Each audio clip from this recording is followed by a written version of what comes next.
Happy? Yes. Everyone happy? Yeah. Got my mug. Got my lipstick.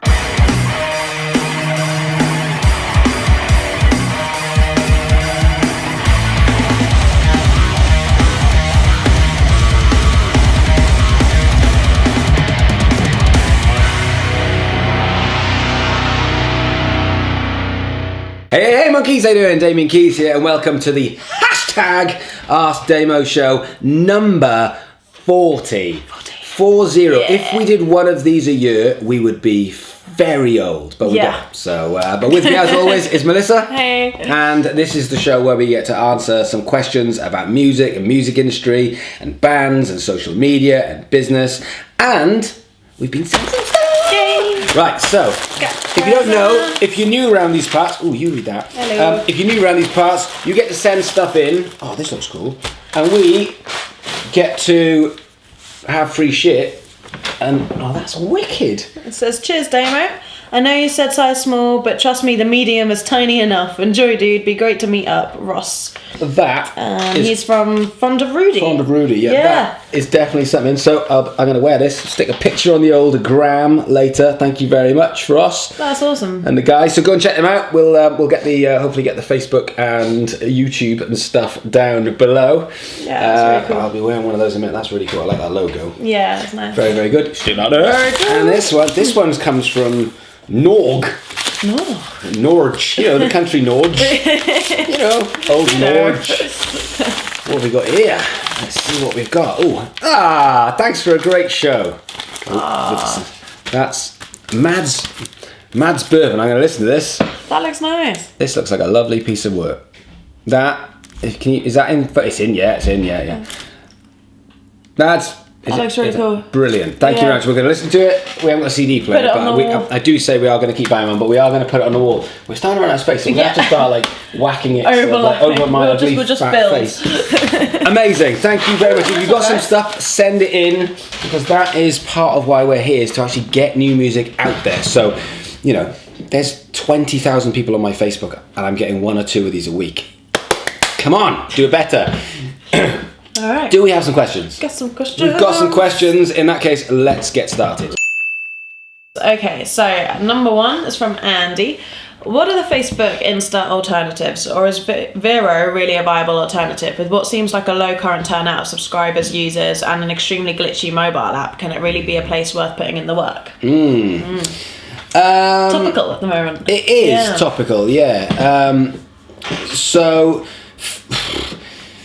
this comes down to the Facebook algorithm, really. It comes down to the state of play of where we're at with Facebook and Instagram as it is. So if you watch the show, if you watch the stuff, then the algorithm changed a few months back, and we've kind of been sort of seeing where the dust settles and how it's going to lie. And to be fair, it's not good, really. It's for us. I mean, it's fine. The way I've always looked at it is Facebook does its thing. We're in Facebook's house. We have to advertise using Facebook's rules. I have no problems with that. Facebook was always the best way of us getting our stuff out there as creatives. That was kind of just a way that we could do it, as well as, there's Instagram and there are other social media platforms, but Facebook has always been the monster. Facebook changed its algorithms because two reasons. Number one, it wants to do more social stuff amongst friends, and it wants people like us, if we are trying to market stuff, it wants us to make absolutely 100% engageable content, and on top of that, it wants some money. Yeah. Those are the two things, really, it comes down to. But what it's doing is that is absolutely fine for medium to large size companies, because they have got some budget to put into this, and as advertising, it's still the best alternative to advertise using direct advertising on Facebook than it is going into a magazine or into TV or radio at the moment. But for people like us as creatives, we don't have margins. We don't have budgets and cash flows and margins, really. What we do is we make music and we try and get stuff out there. Or it might not even be music, it might be other creative stuff, I make content to try and help musicians. And the Facebook algorithm is crippling at the moment. Yeah. But that aside, it's fine. The reason why this is such a big deal is because we have had it so good for so long. So make no bones about it, Facebook has been amazing for us because we could never afford, when you're in a band, some of these bands, Dan Dice, who a wicked rock band, they can't afford to go advertising in Kerrang. They can't do that because they don't have those budgets. So Facebook was that alternative. It was just a really great way that they could actually compete to actually get stuff out there. The issue now is, being priced out of the market, you've got to find a new place to go. Is that Vero? At the moment, no. And what you don't want to do is you don't want, one thing I'm hearing quite a lot is, I've got all of these platforms, I've got to try and make loads and loads of content, and I'm actually getting away from what it is that I want to do, which is the music and the band management and the playing and the touring and stuff. And I'm a big believer that social media should go alongside what it is you do. So, and it's the same thing with music education. Everything that you do should go around the music and the band and the product. Yeah. That's the key. That's the bit that we don't talk about a lot, because it's very difficult for me to say, you've just got to be a better band. Yeah. But once you've got what it is that you do and you're working on that, everything else goes around it, especially with the social media and the promotion and the marketing and that kind of stuff. Adding in more social media platforms, I mean, it is a pain in the ass, really. And if you're going to use Vero, then you have to commit to it, because this is where people are on 5, 6, 7 different platforms. Now I'm on, taking seriously, I'm on 4. All of them, yeah. But I'm on all of them. But I'm on 4 that I'm like, right, I've really got to concentrate on these 4. My Snapchat game's gone down at the moment. I need to probably try and resurrect that. But when you're only getting 2 or 3 new followers a week, partially because I'm not doing that much on it, whereas when it comes to Facebook, I've had 350 new followers on Facebook this week, and I'm like, it's hard to just get motivated to go on Snapchat and to go on all of them and keep them all because it's very, very difficult, and I don't want to be, and I don't agree with just making a piece of content and just pulling it across all of the platforms. I agree. It's got to work for that platform. Is Vero the one? I mean, the thing with Vero is it's not new. It's been around since 2015. But last week it had a major sort of surge in activity. And I think the main reason for that is because people are really pissed off with the algorithm.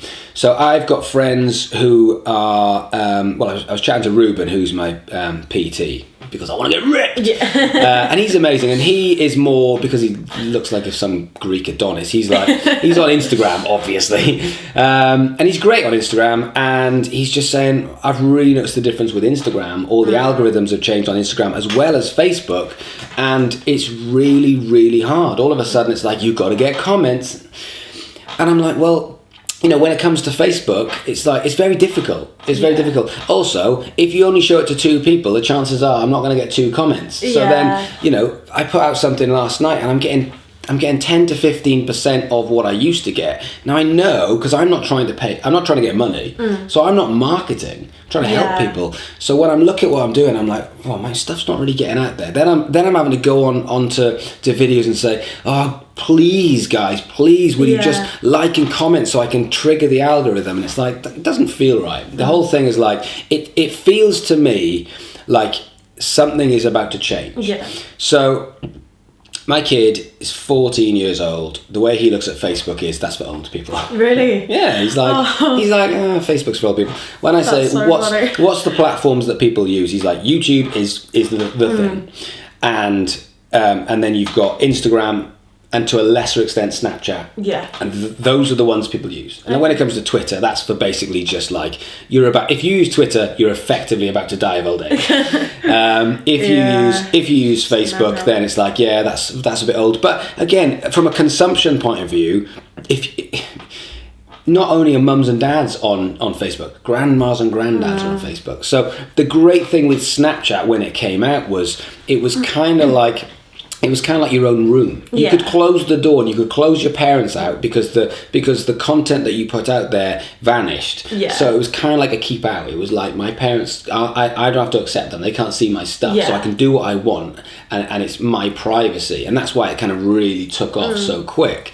Whereas Facebook, you put something out there, the first people are going to see it is your mum, your dad, your grandma. And even for me doing content, I'm like, well, I mustn't swear because my... It's like, you know... You have got very good at it. I'm getting better at it, thanks very much. But because of that, it's the same thing, it's the same thing in real life. Are you going to go, when you're 18 years old, are you going to go to the pub for a drink in the same place as your mum and your dad go for a drink? On the whole, most people would say, not really. I want to go with my mates, and therefore we're going to avoid that place like the plague, and we're going to go somewhere else. And it's the same thing with social media. You want to be in a place with your mates. I think with the change of algorithm, I think that's what happened with Vero. Vero was not set up to have that much of a surge that quickly, and therefore we all kind of went on it and went, oh, this could be fantastic. And it was so glitchy that we couldn't post stuff. Yeah. And at first it was really exciting because it was like they were trying to keep up, and there was this story happening of like, sort of almost up and coming Facebook killer, but but just couldn't compete. Facebook killer. But it did feel like, is it a flash in the pan? Is it not? I think a lot of this depends on how angry people get with the algorithm. And with the algorithm, don't forget, this is not just about marketers. This is about consumers as well. So as a consumer on Instagram, when I bring Instagram up and it says, here's a picture that you missed from 5 days ago, I'm like, I don't want to see that. That's 5 days ago. Show me some new stuff. I don't want to see this 5 days ago. That's me personally, but I'm quite happy to lose that from 5 days ago. So even from a consumer, I'm like, wow, you are algorithming us to death. You are literally squeezing the algorithm so hard that as a consumer and as a marketer, because we all use social media to be social, but pretty much all of us use social media for the same thing, which is to PR ourselves in some way. So if we can't get the message out, then what's the point of us being on there? Otherwise, you might as well just use WhatsApp. Yeah. I can message people on WhatsApp. I can just put a bunch of names in and just message people and say, hey guys, how you doing? You want to go out on Saturday night? So, even people that don't have their own company, that aren't creatives, they're still going to want to say, oh, everybody, I'm doing a sponsored run, or, or a sponsored skydive, or can everyone just read this from my uncle, which is really important, or my dog is missing, or whatever it's going to be. There's still stuff that people want to put out there, and they want to get it out to the people that actually follow them. And, there's a big difference between marketers and people just saying, no, I'm not a marketer. I'm just trying to spread a message of something, and I can't do it. I think, and if that carries on, there will be another alternative. And it might get bought up by Facebook, and it might be a new thing that happens because Facebook is such a monster. But there will always be someone coming up with an alternative. And what was so positive about Vero was there was no algorithm at all. It was literally just an order. So if you post something and I post something, you go first, I go second. Simple as that. So I was going to say, for those who don't know, could you sort of give an outlook of what Vero kind of is? Yeah, so Vero had basically just rebelled against the system of algorithm. It basically just said, we're bored of boosts and adverts because they're popping up everywhere. All of a sudden, my Instagram was like every fifth thing was a sponsored ad, and I'm like, all right, so great. I know I don't want to buy your sausages, and then I'm like, oh look, it's Dave. Oh look, it's this. Oh look, it's that. No, I don't want to buy your shampoo. Yeah, and it was just like I was like, it was too much. It's too much. It's too much. And then same thing with Facebook. It's just everyone's turned it into this kind of marketing tool, and now we're pissed off because we can't market on it. So Vero came along and it just said, look, boosts and adverts, we don't do that. But the first 1 million people that subscribe will get it for free. After that, there will be a subscription charge of what they say is like 2 cups of coffee a year. So say, a tenner, £5, something like that, which is basically almost like Spotify. But just like the BBC, where you pay your TV license in one go, and then what you get with the BBC is no adverts. Yeah. They don't allow the adverts. So it's the same thing. Vera says, we won't do adverts, we won't do boosts, but we'll make our money from a subscription fee. So it's an interesting idea. Will it take off? I don't know. But I do think we are in a very exciting place where something is about to change. Yeah. Something is about to go. And it might not be now, it might not be for 6 months, it might not be for a year. But there always is a backlash not letting people do something, someone will go and figure out a way of doing that, which is what Snapchat was. I don't want to put something, my personal feelings online, and then have my mum and dad comment on it because it's embarrassing. Boop, Snapchat pops up. So there will always be someone coming up with an alternative, and at the moment the algorithm is squeezing us to death, and we're all looking around for alternatives. So, you know, one of the questions we've got, which I'd like to change, is on the last question, is what I'm doing to combat that. Yeah. So should we cover that next? Yeah. So what are you doing to combat the algorithm? So let's go for a second question. Second question. Let's just make these questions up as we go along. So the second question I'm going to make up now is going to be, what am I doing to combat the algorithm for Facebook and Insta? And yes, I probably will use Vero to some extent. I probably will just keep it burning in the background.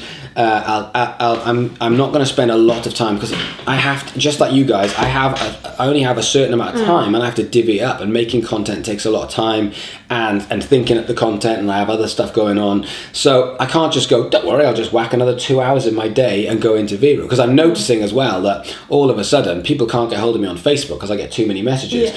All of a sudden everyone's messaging my Vero account.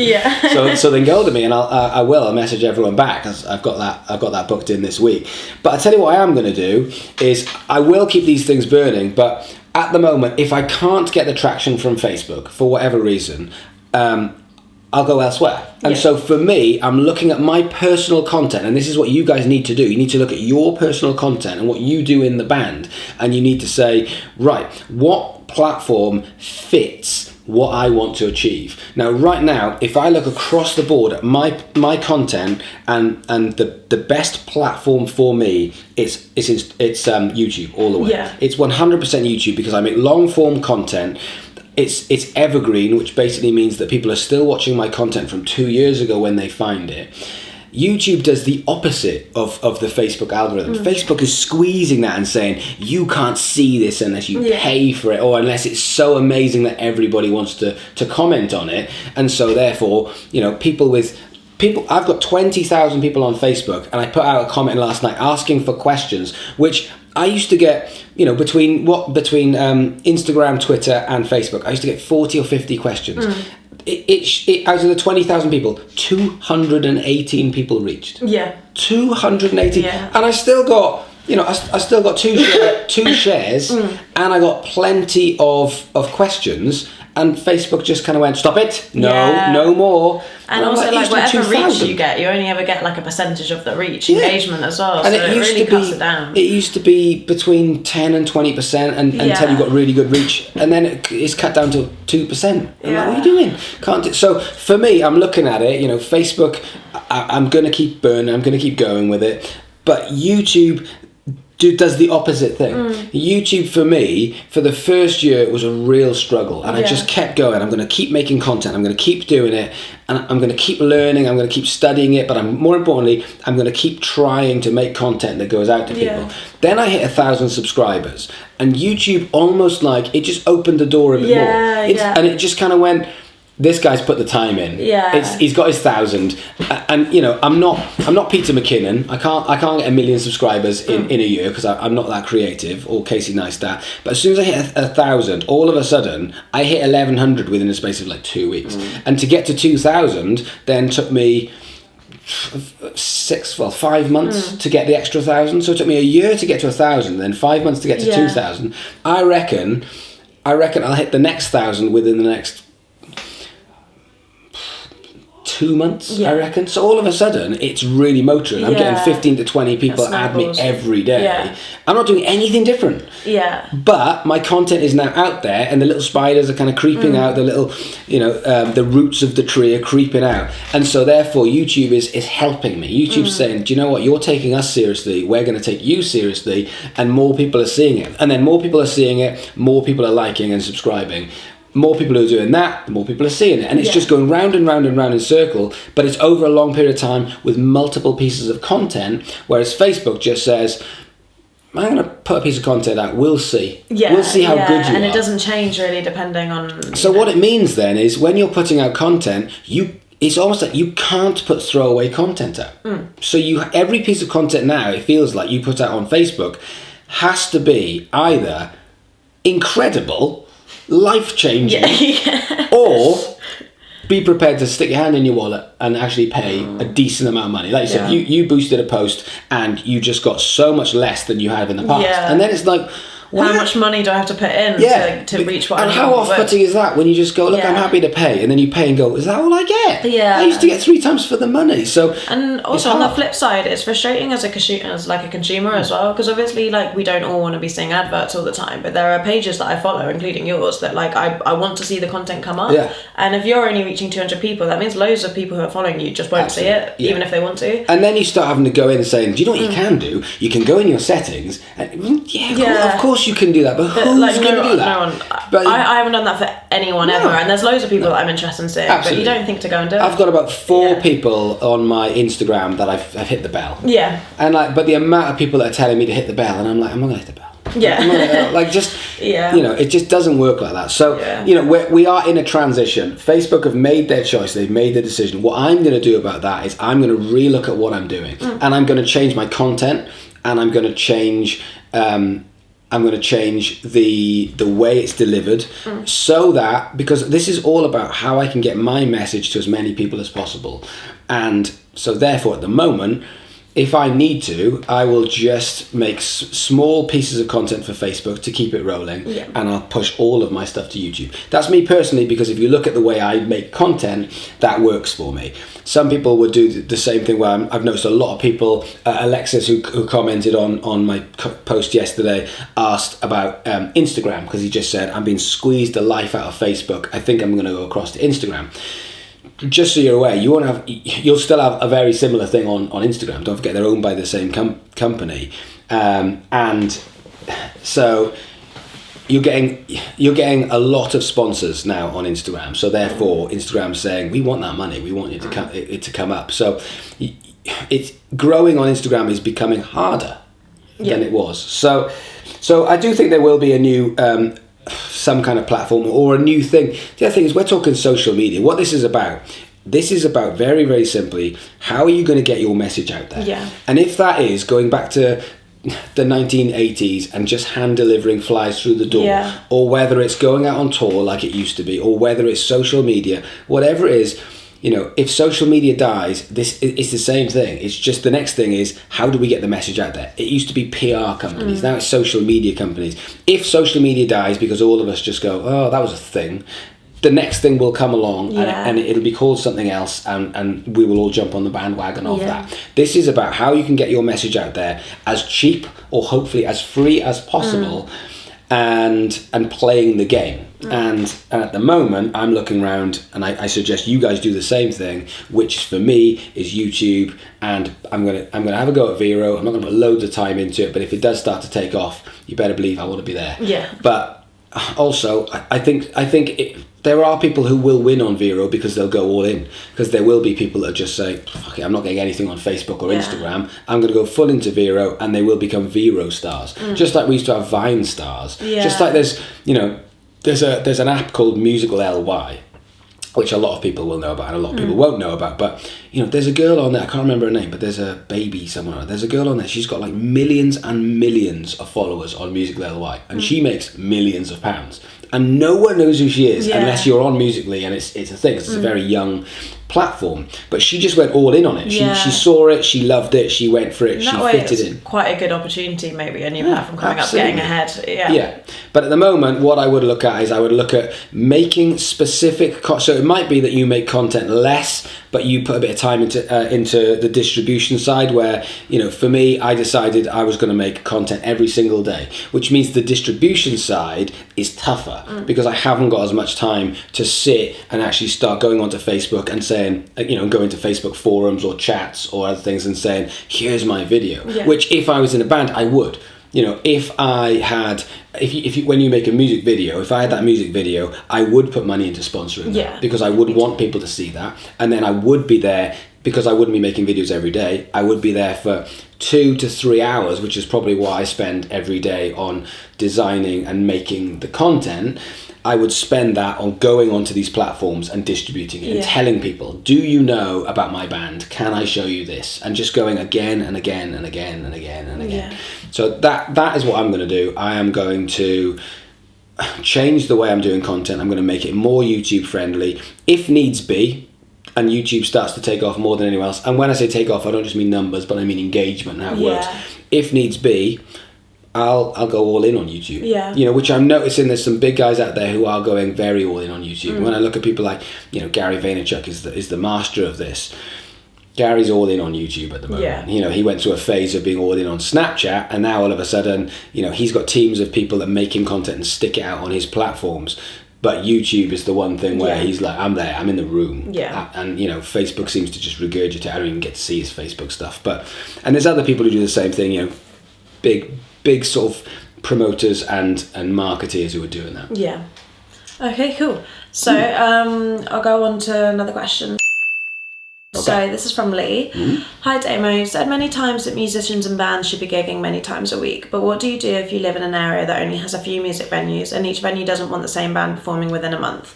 Also, if it's a small area, even playing different venues could be stretching your audience too thinly. What should a band do in this instance? Okay, so big hello to Lee. So I did I was going to go to Leicester last week, but I couldn't go to do a talk which Lee and some guys had put on. And so what we did was we did a Skype, and I was like a massive head, like a huge head. And when I saw the picture like back, in Star Wars. there was like 4 people on the stage, and then behind them was just this massive fat face, and it was mine. But it was really fun. Oh, cool. It just shows the wonders of modern technology. Yeah, it's brilliant. It was absolutely fantastic. Oh, nice one, Lee. So yeah, cheers for that, Lee.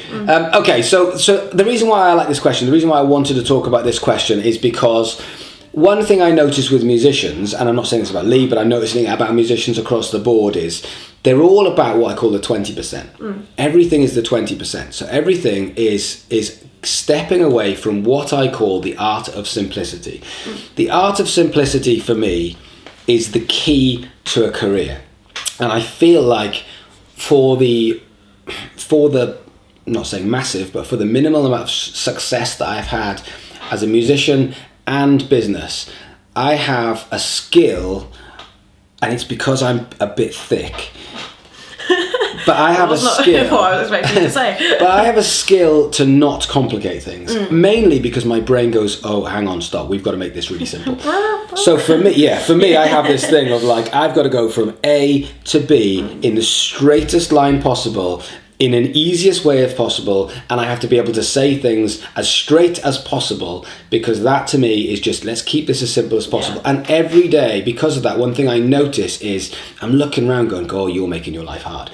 It's like a thing that I do 10 times a day, where I'm just looking at people going, you make your life hard. And I have this thing which is the art of simplicity. It just pops up, it just goes, you should do a video on that. I should do a video on that. Okay, well, I will. Damien philosophy. Yeah, I know. And that's something I don't want to get into the philosophy of life. People are like, off. But for me personally, you know, that is something that I notice. I notice this thing where musicians are going, right, how can I do this except I want to put all of these obstacles in my way? And I'm like, obviously sometimes you have obstacles in your way, I get it. But on the whole, musicians don't realise that you can just go, oh, hang on. Oh, that was easier. I'll just do that. And it always, I was talking to Ed yesterday about this. And I have this this thing where Happy Gilmore, the film, the golfer film. Yeah, I used to watch that a lot. Yeah, and it's such a great film. And he's like a terrible golfer, but he has this ability to just hit the ball really, really far. So he's on like a par, I don't play golf, but he's on like a par 400 yards or something, I don't know, par 4 or something, I don't know. Sure. Anyway, it takes a while to get the ball in the hole. Yeah. But he just has this ability to whack it really, really far, and he hits the ball and it goes for miles and miles, and it goes in the hole in one. And he just looks at his mate and just goes, oh, that was easier, I'll just do that every time. And I'm like, that to me sums up where you just kind of go, oh, it's just much easier if I just make this as easy for myself as possible.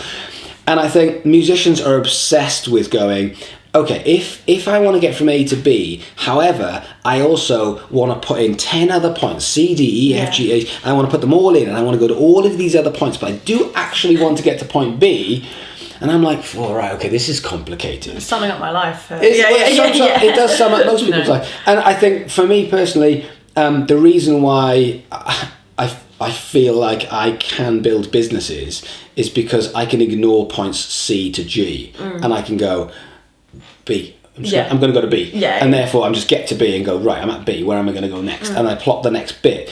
And so this, to me, is if it were me, I'm just saying the things that I would do. I say that bands need to get out there, they need to perform, they need to gig. If I lived, and I did, if I lived in an area where there weren't as many venues, there weren't as many musicians, there weren't as many opportunities, the first thing I would do is I would literally pack my bags and leave. So, and again, it's not, and I'm not saying this about Lee, but I notice with a lot of musicians, it's not can they do the thing to be successful, it's are they prepared? Yeah. That's the thing, not can they, but are they prepared to do the things that you need to do, which are tough? Because, you know, if everything went tomorrow, if I got bankrupted and my businesses went down and all of a sudden I was like, oh my God, I'm bankrupt. I'd start again. It's just a game. But I tell you what I would do, I'd take every one of my outgoings out of the equation. I'd ask if I could sleep on your sofa and be like, I just need a couple of months. If I have to go and get a job, then I'm going to struggle. I know people are watching this shaking their head, being like, it's not realistic. I'm just telling you what I would do. And not I would do. I'd find someone, I'd say, can I sleep on your sofa? I just need a couple of months. And what I'm going to do is I'm going to either save money so I can get back on my feet, or I'm going to, I'm going to put every hour God sends into making the content or doing something that gives me an opportunity to do something. Whether it's moving, if I needed to move to London, I'd move to London. If I needed to move to New York, I'd move to New York. Wherever I needed to go, I would go there. And it's harsh. And most people are going, well, I can't. And I'm like, okay, fine. But that's different. And getting angry, and what musicians do is get angry at other people when they should be getting angry at themselves. They go, well, I can't because I've got a wife and I've got this. And it's like, I know. So therefore, what you're doing is you're complicating your life and saying, well, in that case, I'm going to have to go via point C, point D, point E. Not a problem at all. If you have to do that, it just makes it harder. So if I could, I would move. That's the first thing I would do, because I'd say I need to gig. I need to play. The reason why I am such an incredibly amazing bass player. No. Every time. No, but as a bass player, I was obsessed with bass playing, and the way I cut my teeth was playing 3 times a week. And I couldn't do that where I lived. I'm from Swansea in South Wales. We used to play rugby clubs. We had rock bands, proper rock bands. I was in a band called Mosh or Die, right? And you go, did not know that. Did you know? No. Absolutely. I was in a band called Mosh or Die. And, and all of a sudden, I was in bands like that. I was in a technical metal band for loads and loads of years. And you're going, we love Dream Theater and Annihilator and real technical music. And that's what we wanted to do, real technical metal. And you go, right, where are we going to play? Oh, good, Ebbw Vale Rugby Club. They're going to kill us. We didn't have those options. There were 2 or 3 venues in Swansea. I wasn't old enough to just go on tour. I was 17 years old. Realistically, most people who are 70, and I was the oldest in the band as well. There were guys in the band who were 15. Your mum isn't going to let you just go off on tour at 15 years old. So then you go, well, what am I going to do? Well, for me, it was a case of going, I'm going to have to leave the band. I'm going to have to leave my friends. I'm going to have to leave my family, and I'm going to go somewhere. And whether it's to go to music college, and I'm going to do a series very, very soon on the pros and cons of music education, because I'm going to say this bluntly, and I want this to be a meme. I want this to be on Twitter. I want you to cut this up and put this everywhere. The state of music education in this country is fucking horrific. No, it is. Off the chart. It's bullshit. So bad. Absolute bullshit. And if there's people from colleges watching now, what are you going to do? Sort it out. There are too many kids going to music college and coming out the other end not enjoying it, not learning. I'm trying to hire musicians. I can't. They're not good enough. Well, school level music education really is the whole thing, from start to finish. But you can go through a degree in one of the big music colleges. It's a nightmare. Anyway, so I'm going to do the pros and cons of it, because there are pros. Sometimes you need to get out of a city, and music college might be the way forward. But where you go and how you do it and how you study is quite important, because it's all about who you study with. It's all about who is going to help you, not what qualification you get. So there's pros and cons. Anyway, I'm going to do that, but that makes me angry. But going back to this, you've got two choices. You either start putting the time and the effort into making venues, or you move. Or the other thing you do is you just concentrate so hard online and you make YouTube your gig. That's the other thing. And you just say, YouTube is my venue and I get to play in that venue whenever I want. And Facebook Live, and you know, that is something that you guys need to be doing, is Facebook Live. And so therefore there's a gig right there. Not quite the same, but when I was a kid, it was a case of you'd get out and you play. And the reason why my bass playing got better is because I was playing 3 times a week. Yeah. And so whether it's Facebook Live, but it has to be live. Yeah. It can't be, oh, that wasn't good enough, I'll try again.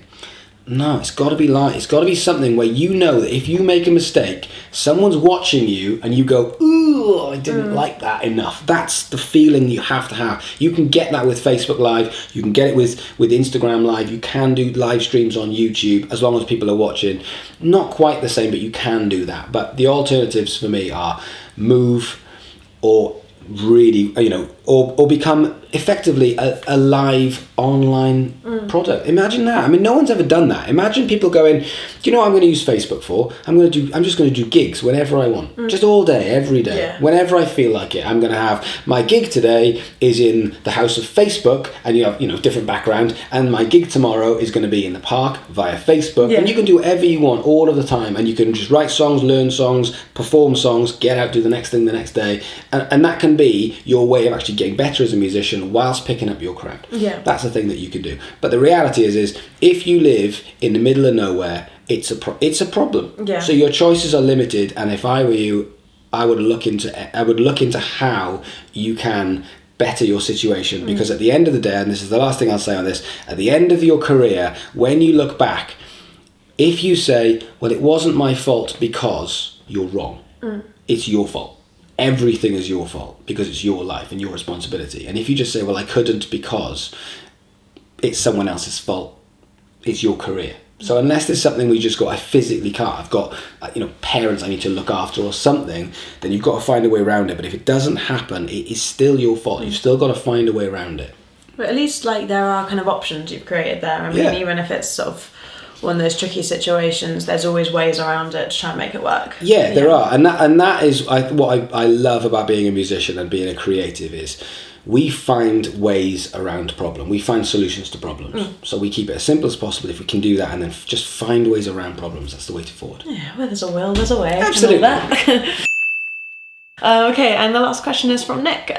Singers with backing tracks, what are your views? Should they try their best to get a band or instrumentalist by their side, or are they justified in using their tracks? It's a really good question, that, and it's one we haven't had before. Yeah. And why I like this is because this is a dilemma of, you know, a little bit like going back to the last question of what happens if you live in an area. Yeah. You know, it is managing musicians, I would know this, is really hard, like really hard. You know this. It's just you know, getting everyone in the same place. People management, yeah. Yeah, well, it's people management, except for you're dealing with musicians. Yeah. Who are, you know, and I'm a musician, so I can say this, but you know, there's people managing. There's managing people, and then there's managing musicians. It's like a different thing. It's like it's people managing times 10. Yeah. Like, it's just difficult. So, you know, and that's not harsh against us musicians, but it's true, you know. Yeah. And so then you've got to get out there, you know, you've got to find a way. And what Nick is saying is, this is a nightmare. I want to get my stuff out there. Should I use backing tracks? In my opinion, yes. This to me is about momentum. And so if you are a singer looking for musicians, if you are a musician looking for a band or looking for other musicians, there are options now. Yeah. There are so many options. There's musicians everywhere. You know, there's music colleges just churning out musicians all over the place, and they all want to do their own thing, and everyone wants to be a solo artist now, and so because they can just make their own music on their computer and go, oh, do I need a bass player? No, I'll just press a couple of buttons. Yeah. Drums? Nah, I'll press a couple of buttons. So, you know, there's a lot of people making music and struggling to find musicians. Let me tell you something. Musicians are fickle. Like, we are really fickle. If you are pushing something that is going faster and further than they are, they will want to tag along on the back of it. If it's not, they will not. Yeah. They will, musicians are, I mean, a bit human nature, but musicians will definitely say, yeah, you go away and do that, and if it works, I'll come along on your ride. It's like, oh, thanks very much.